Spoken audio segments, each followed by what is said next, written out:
I think it's really interesting because we've been talking about this for such a long time, and populism has been driving the trade agenda for 4 or 5 years, really, hasn't it? I mean, it's that populism that first provoked, if you like, the economic nationalism and trade wars that we've seen over the last few years.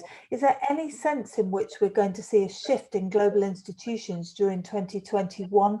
Are we going to see more economic nationalism in economic terms during 2021? Do you think? Do you think this sort of populist tendency with foreign policy, almost bringing domestic policy into foreign policy, do you think that's a pattern that we're going to see? And do you think trade is actually the vehicle that is going to happen through? Well, I'd probably say it's quite likely. I think over the years we've seen this kind of, you can almost call it the domestication of foreign policy. Again, it relates back to my previous point on the sort of blurring of the lines between practically everything in the sort of modern era. Internal and external security, the distinction is vague these days, even the distinction between peacetime and wartime. So a lot of, again, the West's adversaries don't actually draw a distinction between peacetime and wartime. Everything is an opportunity to subvert, influence, and gain power. So I think it's very likely that we'll just see a continuation of that. Not necessarily because it's something we want to be doing, but something we're kind of compelled to do, almost coerced by the actions of states who are trying to promote their own interests. So, yeah, I think it's a necessary competition that's going to be taking place, let's say, below the threshold of armed conflict.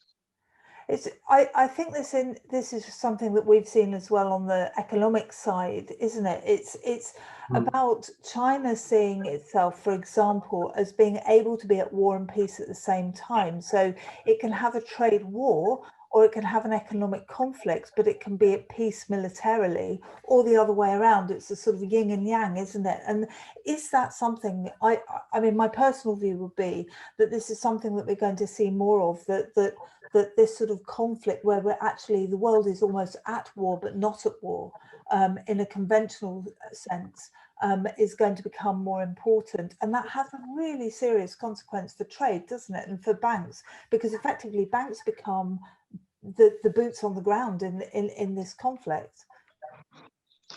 Yeah, absolutely. I mean, obviously, adopting a political risk perspective, if you look at trade and trade finance, we're talking here about the manufacturing industry and the defense industry. This relates to things like procurement.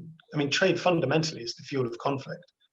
You can't go to war without the manufacturing side of things or this resupply side of things. So it forms a really important part of that side of political risk. You can't necessarily draw a distinction between the things, but yeah, I think we can't ignore the fact that we're going to encounter some issues in the trade and trade finance space in 2021 that perhaps slip below the radar as well. And this is something that I see as being something perhaps a little bit more sinister, because you know, with conflicts in, I don't know, at the moment, for example, conflicts in the Sahel, it's in the news, it's observable. You can look at the statistics that are related to it.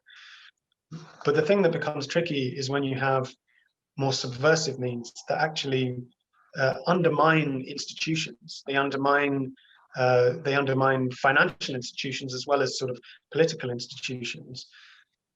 But that erosion is very, very gradual, because it's about subversion and sort of gradually gaining influence. And this is very much a sort of strategic long game that you see in countries like China, for example, who very much see strategy as something that relates to not our generation and not the next generation, but the generation beyond that. So, you know, whereas if you look at a lot of the doctrine in the United Kingdom, for example, our strategic thinking is 10 years down the line, maybe 20 years down the line tops. Whereas for a lot of other countries, it's, you know, we're talking up to about 100 years down the line. So it's very difficult to compete with that, but it's something that we really have to be aware of.